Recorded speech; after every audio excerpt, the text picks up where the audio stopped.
নবী সাল্লাল্লাহু আলাইহি সাল্লাম বলেছেন, কেউ যদি কোনো গণক, যে কবিরাজ, গণক, ভবিষ্যৎ বক্তা, জ্যোতিষী শাস্ত্র চর্চা করে আর কি, তাদের কাছে গিয়ে যদি বলে যে আমার হাতটা দেখে দেন, আমার ভাগ্যটা একটু দেখে দেন, এতটুকু বলা মাত্রই তার 40 দিনের আমল নষ্ট হয়ে যাবে।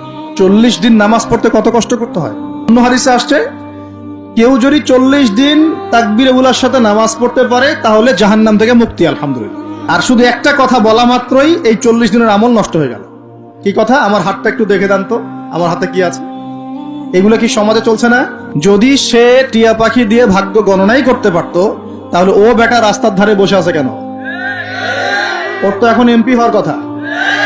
নবী সাল্লাল্লাহু আলাইহি সাল্লাম বলেছেন, কেউ যদি কোনো গণক, যে কবিরাজ, গণক, ভবিষ্যৎ বক্তা, জ্যোতিষী শাস্ত্র চর্চা করে আর কি, তাদের কাছে গিয়ে যদি বলে যে আমার হাতটা দেখে দেন, আমার ভাগ্যটা একটু দেখে দেন, এতটুকু বলা মাত্রই তার 40 দিনের আমল নষ্ট হয়ে যাবে।